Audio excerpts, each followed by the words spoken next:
Guys, ഇന്ന് നമ്മൾ ലുലുമാളിൽ പോയപ്പോൾ അവിടുത്തെ ഫുഡ് കോർട്ടിൽ നിന്ന് എന്തൊക്കെ കഴിച്ചു എന്ന് നോക്കാം. അത്യാവശ്യം സാധനങ്ങളൊക്കെ നമ്മൾ മേടിച്ചിട്ടുണ്ടായിരുന്നു. ആദ്യം നമ്മൾ ഹൈപ്പർ മാർക്കറ്റിൽ നിന്ന് സാധനങ്ങളൊക്കെ മേടിച്ചൊക്കെ ബില്ല് ചെയ്ത് നമ്മൾ നേരെ ഫുഡ് കോർട്ടിലേക്ക് പോയി. സംഭവം ഫുഡും കാര്യങ്ങളൊക്കെ നല്ല ടേസ്റ്റ് ആട്ടോ. ഫാമിലി ആയിട്ട് വന്ന് കഴിക്കാൻ നല്ല രസമാണ്. അങ്ങനെ ഞങ്ങൾ ഫുഡും കാര്യങ്ങളൊക്കെ ബില്ല് ചെയ്ത് സെറ്റാക്കി. ഞങ്ങളിവിടെ കാലിക്കറ്റ് ലുലുമാളിലാണ് ഉള്ളത്. അങ്ങനെ ഞങ്ങൾ നേരെ മോളിൽ പോയിട്ട് ഫുഡ് കോർട്ടിലെത്തി എല്ലാ സാധനങ്ങളും നിരത്തി സെറ്റാക്കി. ആദ്യം നമ്മൾ ഈ ഒരു ഡ്രോപ്സ് ആണ്, വാനില കുക്കീസിൻ്റെ ഡ്രോപ്സ് ആണ്. ഉള്ളിൽ മാഷ്മെല്ലോ പോലെ നല്ല ടേസ്റ്റാണ്, എല്ലാവർക്കും ഇഷ്ടപ്പെട്ടു. അങ്ങനെ അത് കുറേ ഇരുന്ന് കഴിച്ചിട്ടുണ്ടായിരുന്നു. പിന്നെ അടുത്ത് ഞങ്ങൾ ഓറിയോൻ്റെ ഒരു ഡോണറ്റാണ് മേടിച്ചിട്ടുണ്ടായിരുന്നത്. ഒന്നിന് ആകെ 29 രൂപയുള്ളൂ.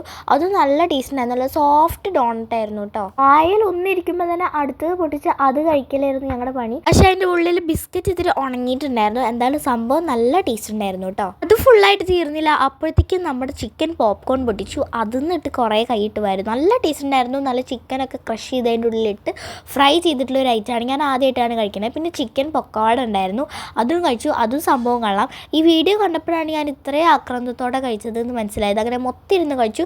ഇപ്പോഴും ഡോണറ്റ് അവിടെ ബാക്കിയാണ്. അങ്ങനെ പകുതിയായിട്ട് ഇങ്ങനെ കഴിച്ചുകൊണ്ടിരിക്കുക കേട്ടോ. പിന്നെ അവസാനമായിട്ട് നമുക്കൊരു പൈനാപ്പിളിൻ്റെ പീസും കൂടി കിട്ടി. പൈനാപ്പിളിൽ ഇങ്ങനെ ഉപ്പും മുളകൊക്കെ ഇട്ടിട്ട് നല്ല ചില്ലി ഫ്ലേക്സ് ഒക്കെ കിട്ടുള്ള ഒരു ഐറ്റമാണ്. അപ്പോൾ ഇതൊക്കെയാണ് നമ്മൾ ലുലുമാളിൽ നിന്ന് കഴിച്ചത്. അപ്പോൾ എല്ലാവരും സബ്സ്ക്രൈബ് ചെയ്യാം. ടാറ്റാ.